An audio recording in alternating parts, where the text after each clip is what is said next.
पीलीभीत जिले में पुलिस अधीक्षक द्वारा जीमे की नमाज, जुलूस ए गौसिया और आगामी त्योहारों को सकुशल संपन्न कराने के दृष्टिगत नगर क्षेत्र में भ्रमण कर सुरक्षा व्यवस्थाओं का जायजा लिया गया। इस दौरान प्रमुख स्थलों पर तैनात पुलिस बल की ड्यूटी चेक की गई तथा आवश्यक ब्रीफिंग कर दिशा निर्देश दिए गए हैं। आगामी त्योहारों को सकुशल संपन्न कराने हेतु जनपदीय पुलिस द्वारा व्यापक तैयारियां की गई हैं। संवेदनशील स्थानों पर अतिरिक्त पुलिस बल की तैनाती, गश्त, चेकिंग एवं मॉनिटरिंग की व्यवस्था सुनिश्चित की गई है। त्योहारों को सकुशल संपन्न कराने हेतु जनपदीय पुलिस द्वारा की गई तैयारियों के संबंध में पुलिस अधीक्षक पीलीभीत ने क्या कहा, देखते हैं। सर, किस तरीके के जुमे की नमाज है, सुरक्षा के इंतजाम किए गए हैं? देखिए, ये जनपद पीलीभीत में संपूर्ण तरीके से पुलिस और प्रशासन के द्वारा जुमे की नमाज को लेके जो तैयारियां थी वो पिछले कई दिनों से चल रही हैं।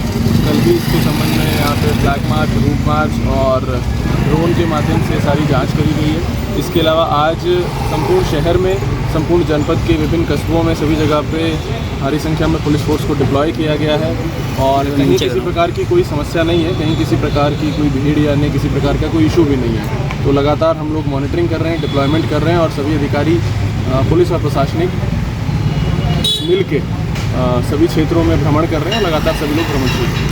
सर, कितनी फोर्स लगाई गई है, नए रंगरूट लगाए गए हैं, बरेली फोर्स भेजी गई है, डिटेल बताइए। देखिए, जनपद में जो हमारे पास पुलिस फोर्स अवेलेबल है, जो हमारा रिजर्व पुलिस बल है, जो पीएसी डिप्लॉयड है, उन सभी को इस कार्यक्रम में आज के पूरे लॉ एंड ऑर्डर के डिप्लॉयमेंट में लगाया गया है।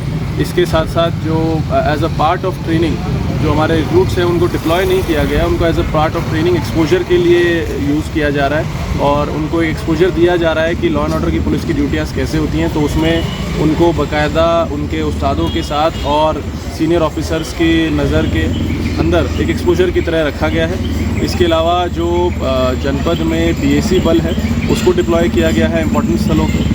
और इसके अलावा हम लोगों ने पुलिस लाइन में हमारे पास रिजर्व पुलिस बल है और जैसा कि हमने 2 दिन पहले एंटी राइट इक्विपमेंट का एक ड्रिल करवाया था, तो उसके हिसाब से हमने प्रॉपर हमारी क्यूआरटी टीम्स बना रखी है जो कि किसी भी सिचुएशन में निपटने के लिए रेडी पोजीशन में with full anti right gear ready रहेंगी। ऐसी क्यूआरटी टीम्स को भी रिजर्व में रखा गया है। कल जुलूस ए गौसिया का, हाँ, बरेली से जो डिमांड आई थी उसके हिसाब से वहाँ पर फोर्स भेजी गई। कल जुलूस ए गौसिया का जुलूस भी निकाला जाएगा, क्या कुछ तैयारियां की गई हैं? देखिए, उसके लिए लगातार सभी जगहों पे जो ऑर्गेनाइजर्स हैं उनसे वार्ता करी गई है। ऑर्गेनाइजर्स के अलावा जो अन्य जनपद के जहाँ जुलूस निकल रहे हैं वहाँ के जो सम्रांत लोग हैं उनके साथ मीटिंग्स करी गई हैं। इसके अलावा सभी लोगों को ये बता दिया गया है स्पष्ट भाषा में कि जो भी जुलूस हैं वो परंपरागत रूप से जिस प्रकार से निकलते आए हैं उसी प्रकार निकलेंगे।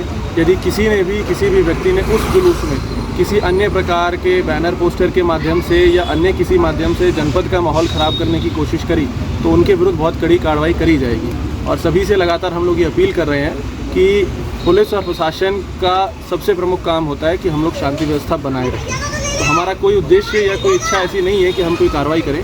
इसीलिए हम लोग लगातार पिछले कई दिनों से सभी जगह संवाद बना रहे हैं लोगों से, नागरिकों से, और हम सभी से ये कह रहे हैं कि यदि किसी बात को लेकर, कहीं भी किसी बात को लेकर आपके मन में अगर कोई बात है तो आप हमें बताइए, हमसे आके मिल लीजिए, हमें बताइए। पुलिस और प्रशासनिक अधिकारी आपसे आके मिलेंगे और आपकी बात को सुनेंगे।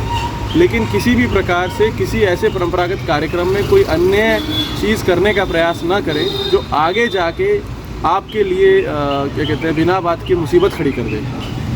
Thank you.